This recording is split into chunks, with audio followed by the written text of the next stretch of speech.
Daniel Mercer was a ghost in his own life. For 15 years he had walked the halls of Corbin Financial like a shadow, his presence acknowledged only when absolutely necessary. He was the quintessential accountant, unassuming, methodical, and invisible. Daniel preferred it that way. In a world obsessed with climbing ladders and making impressions, invisibility afforded him protection, or so he told himself. At 51, Daniel's life had settled into a monotony that felt both suffocating and safe. His thinning hair always combed precisely, and his nondescript gray suits made him blend seamlessly into the backdrop of the bustling Atlanta office. His coworkers barely noticed him, and his boss, Mr. Thompson, regarded him as reliable but utterly replaceable. "Mercer keeps the books clean," Thompson would say during reviews. "Nothing flashy, just consistent." It was meant as praise, but to Daniel it was a reminder of how little he mattered. The truth was, Daniel hadn't always been this way.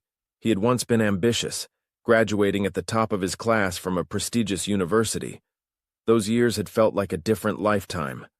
Back then, Daniel was a young man, brimming with ideas, eager to make his mark. His father, a factory worker with calloused hands and a tired smile, had worked himself to the bone to give Daniel a chance at a better life. "Never settle, son," his father would often say after long shifts at the mill. "You've got a mind that can take you far. Don't waste it." When Daniel graduated summa cum laude, his father's pride had been palpable. The old man had stood in the audience at the ceremony, his face beaming with joy. "You're going to change the world," he had said later that evening, his voice thick with emotion. But life had other plans. Daniel's father died suddenly of a heart attack when Daniel was just 25. The weight of caring for his ailing mother, who had been battling early-onset dementia, fell entirely on him. His dreams of success evaporated under the pressure of mounting medical bills and sleepless nights. He traded in job offers at prestigious firms for a stable, less demanding position at Corbin Financial, reasoning that he needed the time and mental energy to care for his mother. By the time his mother passed away 2 decades later, Daniel was deeply in debt and utterly alone. He had missed weddings, vacations, and even the funerals of friends during those years, tethered to his role as caregiver. When the weight of responsibility finally lifted, he found himself unsure of how to rebuild. The once promising young man was now a middle-aged man with a thinning hairline and a reputation for being dependable but forgettable. His marriage had been another casualty. Emily, his college sweetheart, had tried to be understanding, but the financial strain and Daniel's emotional withdrawal had driven a wedge between them. Their home had become a battleground of unspoken resentment and dashed expectations. One evening, Emily broke the silence that had grown between them like a chasm. "I can't do this anymore, Daniel," she said, her voice breaking. "I've been patient, but I feel like I've already lost you." Their divorce was amicable but devastating. Emily remarried a few years later, and social media revealed glimpses of her new life: a husband, 2 children, and a house filled with the warmth that had once been theirs. Daniel, meanwhile, buried himself in his work. Corbin Financial became his refuge, a place where the hum of numbers provided solace from the emptiness of his personal life. His small condo in Atlanta mirrored his existence, orderly but devoid of warmth. The shelves were lined with books on accounting and finance, their spines unbroken. His only indulgence was a collection of jazz records, a relic from his father, who had loved the smooth, soulful sounds of Miles Davis and John Coltrane. On most nights, Daniel would pour himself a glass of whiskey and sit in his worn armchair, letting the music fill the silence. It wasn't much of a life, but it was predictable, and Daniel had convinced himself that predictability was enough. But as the years passed, a quiet dissatisfaction began to creep in. There were moments, brief but potent, when Daniel wondered what it would feel like to matter again. He would see his colleagues sharing stories about their children, their vacations, their accomplishments, and he would feel a pang of something he couldn't quite name.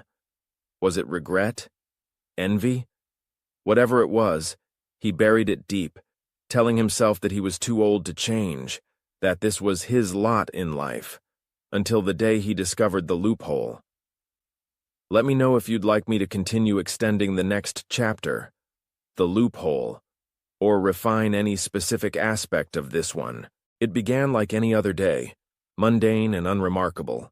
Daniel Mercer arrived at Corbin Financial promptly at 7:45 a.m., just as he always did. The quiet hum of the office greeted him as he navigated the rows of cubicles to his desk.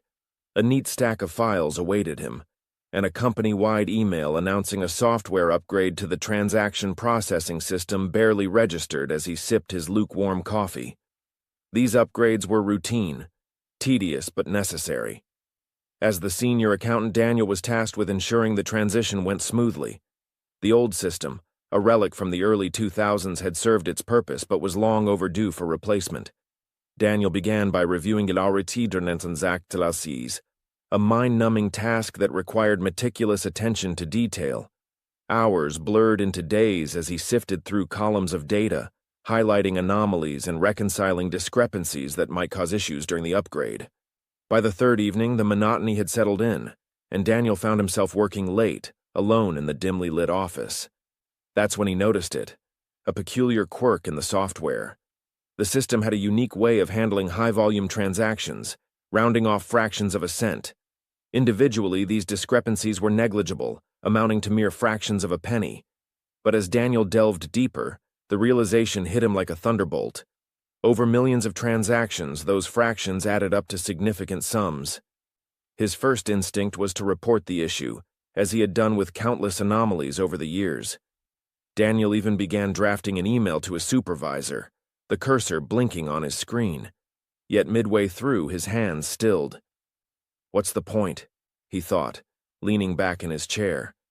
No one would commend him for pointing out the flaw. At best, it would be fixed quietly, and the system would move on without so much as a nod in his direction. He would remain the same invisible man he had always been.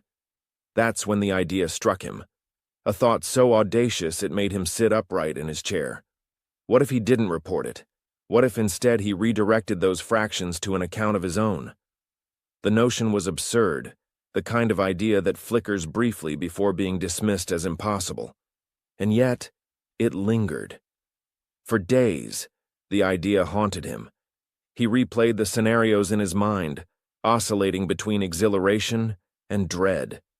He found himself staying late at the office, running simulations and testing theories. Each time the same conclusion stared back at him. It could be done. The system was too vast, too complex for anyone to notice such minuscule discrepancies. But with each test, doubts crept in. What if I get caught? He whispered to himself one night, staring at the columns of data on his screen. The consequences would be catastrophic. His job, his reputation, his freedom, all gone in an instant. But then came another voice, quieter but more insistent. When has playing by the rules ever gotten you anywhere? It countered. For years, Daniel had done everything right, working hard, staying late, keeping his head down. And where had it gotten him? Nowhere. The system that confined him had left him invisible, irrelevant. Why not take something for yourself just this once? Late one night, Daniel made his decision. The office was deserted, the only sound the hum of fluorescent lights. He opened his laptop, his fingers hovering over the keyboard. His heart pounded as he wrote a simple script, elegant in its simplicity. The code was designed to skim the fractional discrepancies from transactions and redirect them to a dormant account he had opened years ago. As he typed the final command, his hands trembled. "It's not stealing," he whispered, as if saying it aloud would make it true. "No one will even notice." With a deep breath, he pressed enter for a moment. He sat frozen, staring at the screen, half expecting alarms to sound. But the office remained silent, undisturbed. The world outside carried on as if nothing had happened. The next morning, Daniel logged into the account, his pulse racing. There it was, 17 cents. A laughably small amount, barely enough to buy a pack of gum. But to Daniel, it was monumental. It wasn't about the money, not yet.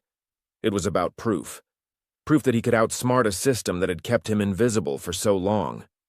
In the days that followed, Daniel refined his script, making it more sophisticated and harder to detect. The amounts grew incrementally, so small as to be invisible within the noise of Corbin Financial's massive transaction logs. By the end of the first week, the balance had reached $1.63. By the end of the month, it stood at $112.42.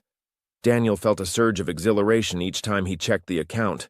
For the first time in years, he felt alive. The system that had confined him, rendered him insignificant, was now his to manipulate. He wasn't just a cog in the machine anymore, he was the one turning the gears. As the weeks turned into months, the amounts grew exponentially.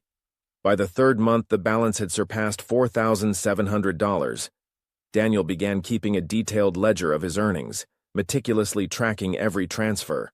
The sums were still modest, in the grand scheme of Corbin Financial's operations, but to Daniel, they represented something far greater: control.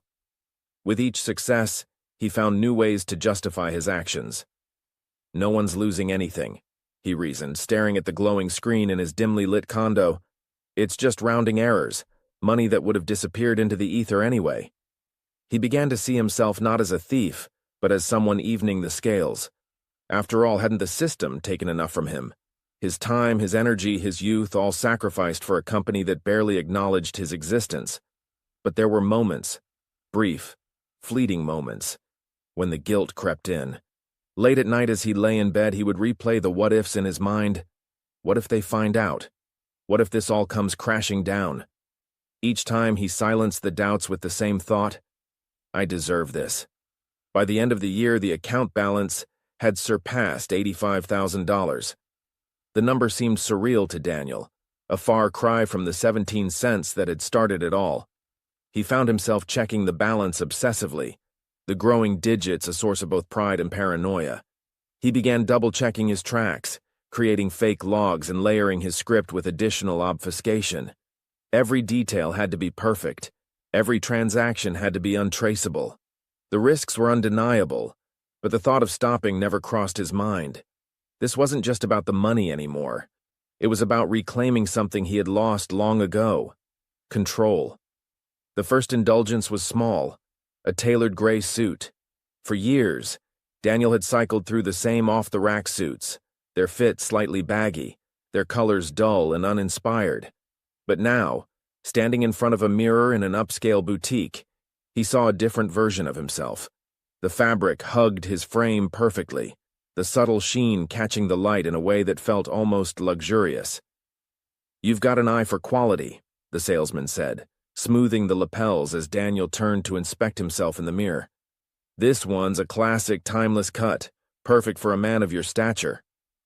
Daniel's heart raced, not from the purchase itself, but from the knowledge of how he had paid for it.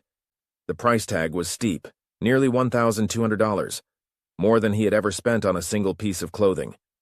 As he swiped his card and accepted the neatly folded suit in its protective garment bag, he felt a thrill that was entirely new. He wasn't just buying a suit, he was buying a piece of the life he had always imagined for himself. As he left the boutique, a young delivery worker held the door open for him, balancing a box of packages on one arm. Daniel stopped, reached into his wallet and pulled out a crisp $50 bill. "Here," Daniel said, handing it to the startled man. "For the effort." "Are you serious?" the man stammered, his eyes wide. "Absolutely," Daniel said with a smile. "Hard work deserves to be rewarded." The man's face broke into a grin. "Thank you. You have no idea how much this means." Daniel walked away, the sound of the man's gratitude lingering in his ears. It was a small gesture, but it made him feel more powerful than any boardroom ever had. The suit was just the beginning. By the end of the first quarter, Daniel had traded in his aging sedan for a sleek black Audi A6. He had always been pragmatic about cars, viewing them as mere tools for transportation. But when he stepped into the dealership and saw the Audi gleaming under the showroom lights, something inside him shifted. "This one's got all the upgrades," the salesman said, gesturing to the luxurious leather interior and the state-of-the-art infotainment system.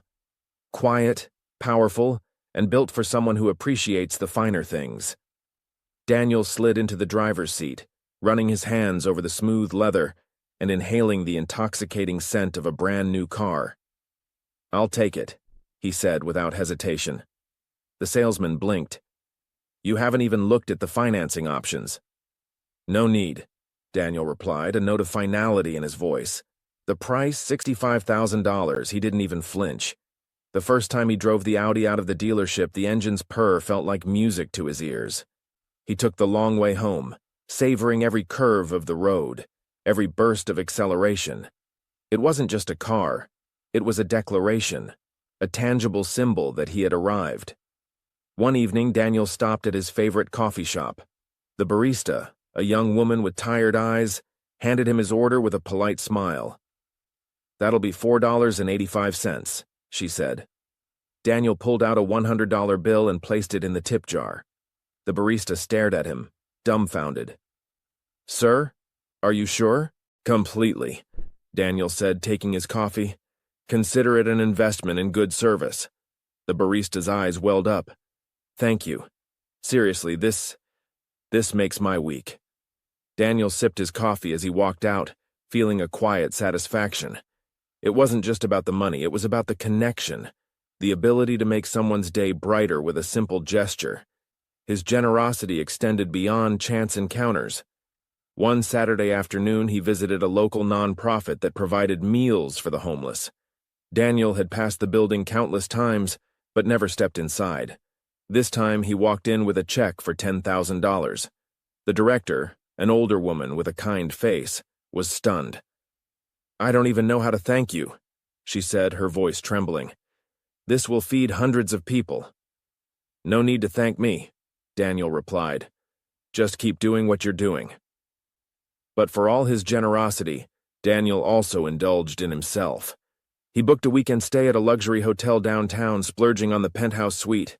The room was breathtaking, with floor-to-ceiling windows offering panoramic views of the city skyline.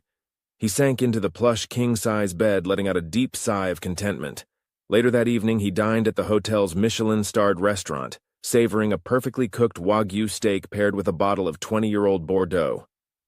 "This," he murmured to himself as he sipped the wine, "is what life is supposed to feel like."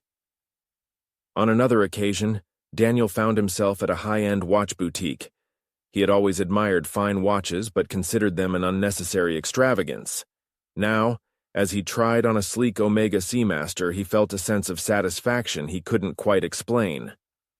"This one suits you," the saleswoman said, adjusting the strap on his wrist. "Timeless and understated." "How much?" Daniel asked, already knowing he would buy it. $7,800, she replied. Daniel didn't hesitate. "I'll take it." As he left the store, the weight of the watch on his wrist felt like a reminder of how far he'd come. Despite his growing indulgences, Daniel remained cautious. He continued to keep his spending discreet, careful not to draw attention at work. When coworkers commented on his new suit or his car, he deflected with casual remarks. "Figured it was time for an upgrade," he'd say with a shrug, as if the money had come from nowhere. But late at night, when he was alone in his condo, Daniel couldn't ignore the small voice in the back of his mind. "Am I doing the right thing?" he wondered, staring at the growing balance in his account. Each act of generosity, each extravagant purchase, felt like both a triumph and a transgression. And yet, the thought of stopping never crossed his mind. For the first time in years, Daniel felt alive. He wasn't just reclaiming his life, he was rewriting it. His condo underwent a similar transformation. The worn furniture he had kept out of habit was replaced, piece by piece. He started with a custom leather armchair, rich and buttery soft, the kind he imagined a Wall Street executive would own. Then came a sleek glass coffee table and a sectional sofa in a deep charcoal gray. The living room took on an air of sophistication, a far cry from the drab utilitarian space it had once been. He hired an interior decorator, a lively woman named Sophia, who introduced him to the world of fine art and high-end design. "This space has potential," she said, running her fingers along the blank walls. "We need to give it personality." Over the next few weeks, Sophia filled the condo with textured rugs, abstract paintings, and designer lighting fixtures. One piece, a large canvas splashed with vibrant blues and golds, cost nearly $10,000. Daniel hesitated for a moment when she showed him the price, but then he nodded. "Let's do it," he said, marveling at how easily the words rolled off his tongue. His father's jazz records, one of the few personal touches he had allowed himself to keep, remained a centerpiece. But now, they played on a state-of-the-art sound system that cost more than 3 months' salary from his old life. Late at night, he would sit in his new armchair, a glass of top-shelf whiskey in hand, letting the smooth melodies of Miles Davis and John Coltrane wash over him. Weekends became an adventure. Daniel began dining at Michelin-starred restaurants, savoring meals that felt more like works of art than food. He developed a taste for Wagyu beef and truffle-infused pasta, washing it all down with the aged wines that cost more than his weekly grocery bill had in the past. One evening, as he sat in a dimly lit dining room with a view of the Atlanta skyline, he couldn't help but marvel at the transformation. Just months ago, he had been eating microwave dinners alone in his condo. Now, he was here, surrounded by opulence. The travel came next. His first trip was to New York City, where he stayed in a luxury hotel overlooking Central Park. He spent his days wandering through art galleries and designer boutiques, and his nights at Broadway shows and rooftop bars. On a whim, he flew to Paris the following month, booking a suite at the Ritz and dining at Le Meurice. He strolled along the Seine, bought silk scarves from Hermès, and sipped champagne at sidewalk cafes, reveling in the city's charm. One trip led to another: Tokyo, Santorini, Bali. In Bali, he rented a private villa perched on a cliff overlooking the ocean. The villa had an infinity pool that seemed to merge with the horizon, and every morning he woke to the sound of waves crashing below. The cost of the week-long stay? Over $20,000. But as he lounged by the pool, the sun warming his skin, he told himself it was worth it. Despite the opulence, there were moments of unease. Late at night, after returning from another extravagant outing, Daniel would sit in his armchair, staring at his laptop screen. The balance in his account continued to grow, but so did the gnawing sense of guilt. "Am I a thief?" he whispered one evening, the question barely audible over the sound of Coltrane's saxophone. He rationalized his actions, telling himself that no one was getting hurt. The money wasn't coming from anyone's pocket. It was just rounding errors, fractions of pennies that would have disappeared into the ether. But the voice in the back of his mind refused to be silenced. The guilt was easiest to ignore during the day when he was surrounded by the noise and bustle of the office. At work, Daniel remained the same quiet, reliable presence he had always been. He attended meetings, balanced ledgers, and answered emails with the same methodical efficiency. But there were moments when he caught himself, moments when a colleague would make an offhand comment or linger near his desk, and he'd wonder if they suspected anything. One morning, as Daniel walked into the office, he overheard a snippet of conversation between two junior accountants. "Have you noticed Mercer's been dressing differently lately?" one of them whispered. "Yeah, and did you see his car? What do you think he's up to?" the other replied. Daniel kept walking, his expression neutral, but his pulse quickened. He told himself it was nothing, that they were just making idle chatter. But the paranoia lingered, growing like a shadow in the back of his mind. Despite the unease, Daniel couldn't bring himself to stop. The money gave him a sense of control he hadn't felt in decades. It wasn't just about the purchases or the lifestyle. It was about reclaiming a part of himself that had been lost. For so many years he had felt powerless, trapped by the circumstances of his life. Now, he held the reins. But as the balance in his account climbed past $500,000, Daniel began to notice subtle changes around him. His boss, Mr. Thompson, started stopping by his desk more frequently. "Mercer," he said one afternoon, his tone casual, "you've been staying late a lot lately. Anything going on I should know about?" Daniel forced a smile. "Just trying to keep up with the backlog," he replied, keeping his voice steady. Thompson nodded but didn't leave immediately. His eyes lingered on Daniel's desk, scanning the meticulously arranged papers and the glow of his computer screen. "Well, don't overdo it," he said finally. "Late nights can lead to mistakes." The words were innocuous, but Daniel couldn't shake the feeling that they carried an edge of suspicion. That night, as he sat alone in his condo, he double-checked his logs. making sure there were no gaps in his cover. The unease reached a tipping point a few weeks later when Corbin Financial announced a company-wide audit. The email landed in Daniel's inbox early in the morning, and as he read it, a cold sweat broke out on his forehead. But Daniel knew better. The audit wasn't routine. It was a threat. And for the first time since he had started his scheme, he felt the full weight of what he had done. By the time the company-wide audit was announced, the dormant account Daniel had set up held an astonishing $1.3 million. The realization of just how much he had stolen hit him like a punch to the gut as he stared at the screen in his condo that night. He knew the risk of continuing was growing exponentially, but the thought of stopping filled him with dread. The lifestyle he had built for himself, the car, the condo, the travel, it all felt like a fragile facade ready to crumble if he dared to walk away. The audit email arrived on a Monday morning. The subject line, innocuous enough, read, "External audit scheduled for transparency and compliance." Daniel opened it without much thought, sipping his coffee, but as his eyes scanned the contents, his hand trembled, spilling a few drops onto his desk. Daniel leaned back in his chair, the words swimming in his mind. He forced himself to read the email again, slowly this time, but the sense of impending doom didn't dissipate. His carefully constructed scheme had been subtle, nearly undetectable, but an audit would mean combing through every detail. And combing through every detail meant there was a chance, no matter how small, that someone might notice.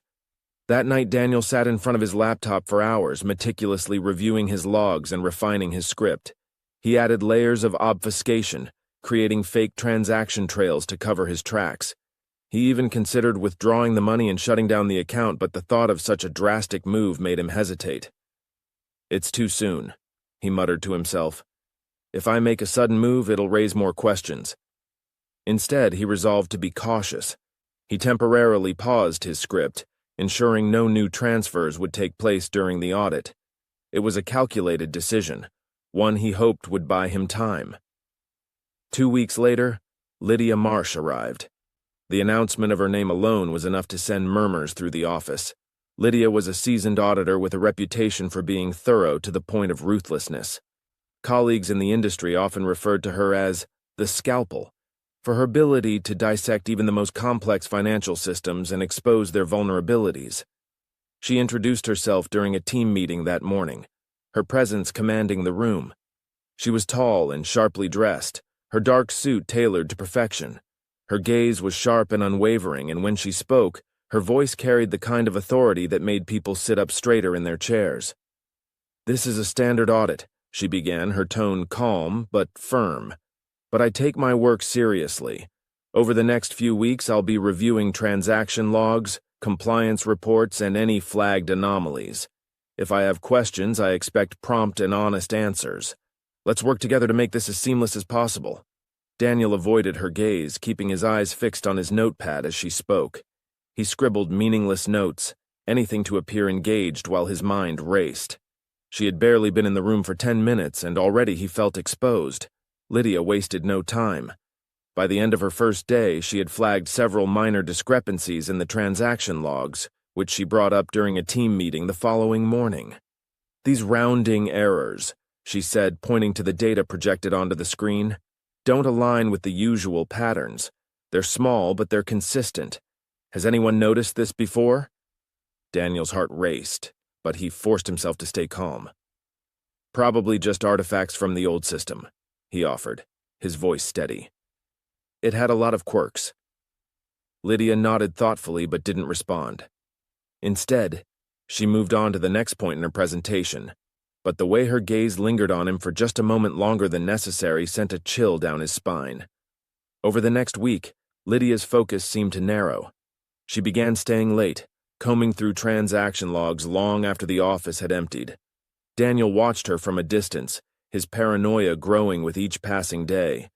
He began noticing things he hadn't before: a coworker lingering near his desk, a passing comment from his boss about tightening procedures.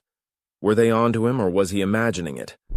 One evening, as Daniel was packing up to leave, Lydia approached his desk. "Mr. Mercer," she said, her tone neutral but her gaze piercing. "Do you have a moment?" Daniel felt his stomach drop. "Of course," he replied, forcing a smile. I've been reviewing some of the legacy system's logs, Lydia began, holding a folder in her hands. I noticed that these discrepancies seem to occur almost exclusively during late-night processing, and the system logs show that you're often the one logged in during those hours. Could you help me understand why that might be? Daniel's mind raced. He knew this was a pivotal moment. Well, he said carefully, I often stay late to catch up on work. The transition to the new system has been demanding, to say the least. As for the discrepancies, they're probably just glitches. The old system was riddled with them. Lydia studied him for a moment, her expression unreadable. I see, she said finally. Thank you for clarifying. But as she walked away, Daniel felt no relief. He knew she wasn't satisfied with his answer. He also knew it was only a matter of time before she uncovered the truth. The email arrived late at night, its subject line as unassuming as the message itself. Follow up on discrepancies. Daniel clicked it with trembling hands, already knowing what it would say. Daniel stared at the screen, his mind racing. He had been bracing for this moment for weeks, but the reality of it felt like a blow to the chest.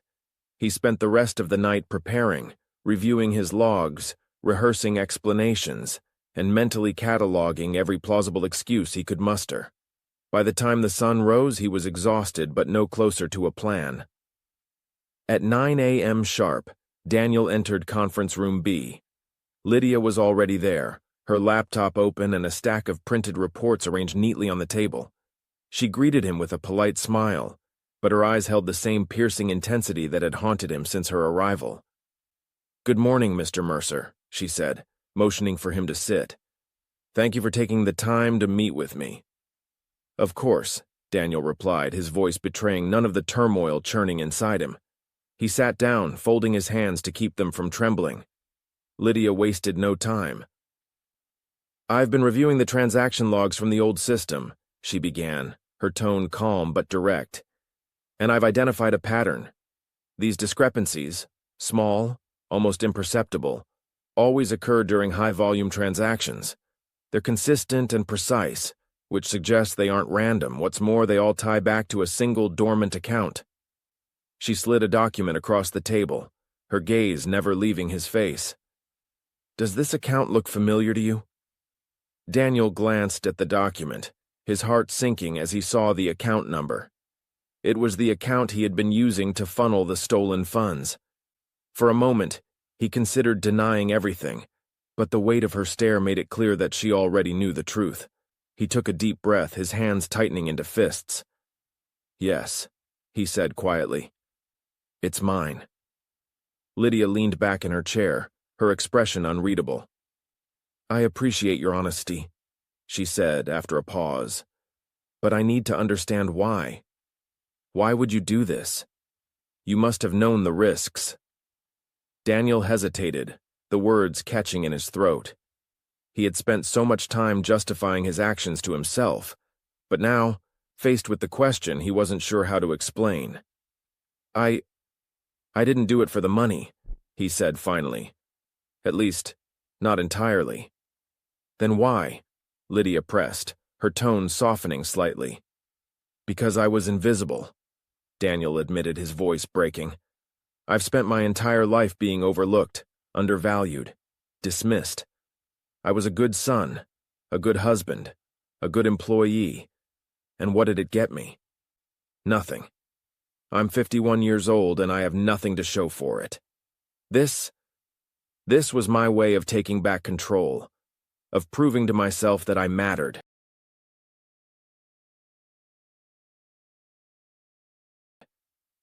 Lydia listened in silence, her expression inscrutable. When he finished, she leaned forward, her hands clasped on the table. You realize the severity of what you've done, don't you? This isn't just a breach of company policy. It's fraud, embezzlement. The consequences could be severe. Daniel nodded, his shoulders slumping. I know I'm not going to fight it, but please understand I didn't do this out of greed. I needed to feel like I mattered. For a long moment, Lydia said nothing. Then she sighed, closing the folder in front of her. "I'll have to report this to the board," she said. "What happens next will be up to them. But I'll include your explanation in my report. It's not my place to judge, but I think they should hear your side of the story." "Thank you," Daniel murmured, his voice barely audible. The rest of the day passed in a haze. Daniel went through the motions, attending meetings and answering emails, but his mind was elsewhere. That evening, as he sat in his condo staring at the empty whiskey glass on the table in front of him, he felt a profound sense of relief. The weight of his secret had been lifted, but in its place was a gnawing uncertainty about what would come next. The board meeting that sealed Daniel's fate was brief and cold. After reviewing Lydia's findings, they chose not to pursue criminal charges immediately, hoping to minimize public exposure. However, they terminated Daniel's employment on the spot and reported the matter to federal regulators. The email came late in the afternoon, its tone clinical and detached. Daniel packed his belongings in silence, each item a reminder of his years at Corbin Financial, the faded photo of his father he kept on his desk, the cheap awards he had received for outstanding reliability, a coffee mug Emily had given him years ago with the words, "World's Most Dependable," printed in fading letters. His co-workers watched him in uneasy silence, their curiosity overshadowed by the awkwardness of the situation. By the time Daniel left the office, the winter sun was dipping below the horizon, casting long shadows over the parking lot. He stood by his car, staring at the building that had been his prison and sanctuary for 15 years. There was no anger, no sadness, only a hollow emptiness. He got into his car and drove home. The media frenzy began within days. A whistleblower within Corbin Financial leaked the story, and Daniel's name was splashed across every major news outlet. Public opinion was divided. Some vilified him as a criminal, a man who had betrayed the trust of his employer. Others saw him as a symbol of resistance against a system that thrived on exploiting its workers. Interviews with former colleagues painted conflicting pictures. Some described him as quiet and hard-working, while others hinted at a deeper, simmering discontent. Federal investigators launched a sweeping probe into Corbin Financial, uncovering other irregularities that had gone unnoticed for years. Executives were forced to resign, the company's stock plummeted, and lawsuits flooded in. But the spotlight remained fixed on Daniel Mercer. The trial was a spectacle. The courtroom was packed with journalists, lawyers, and spectators eager to see the man at the center of the scandal. When Daniel took the stand, his defense was equal parts confession and critique. "I won't deny what I did," he began, his voice steady but tinged with exhaustion. "I exploited a flaw in the system just like this company has exploited its employees for decades. I've given my life to this job, to numbers, to balance sheets. And what did it give me in return? Invisibility. I wasn't trying to steal, I was trying to exist." The jury listened in silence, their faces unreadable. Daniel knew his words wouldn't absolve him, but he didn't care. For the first time in years, he was speaking his truth. After 3 days of deliberation, the jury returned a verdict: guilty. The sentence was harsher than expected: 5 years in federal prison, with an order to repay the $1.3 million he had stolen. As the judge read the sentence, Daniel felt no shock, no anger, only resignation. Prison stripped Daniel of everything: his possessions, his privacy, even his carefully constructed identity. The Audi, the condo, the tailored suits, all gone. In their place were a bare cell, a standard-issue jumpsuit, and the unrelenting monotony of prison life. At first, Daniel tried to find purpose. He volunteered to mentor younger inmates, helping them learn basic accounting and financial literacy. He hoped to use his skills to make some small difference, to redeem himself in a way that numbers never could. For a time, it worked. He even found a semblance of peace in the rigid structure of prison life. But the peace was fleeting. As the months wore on, the weight of his choices, and their consequences, pressed down on him. The media frenzy had long since moved on, leaving Daniel alone with his thoughts. He replayed the moments that had led him here: the discovery of the loophole, the thrill of his first transfer, the justifications he had clung to, and realized he had been lying to himself all along. It hadn't just been about invisibility or control. It had been about anger, about a desperate need to punish a world that had left him behind. The breaking point came on the second anniversary of his sentencing. Daniel received a letter from Emily, the first contact they had shared in over a decade. She wrote not out of anger or pity, but out of obligation. She wanted him to know that their son, a child he had never met, had been asking questions about his father. The letter was simple and kind, but it shattered Daniel.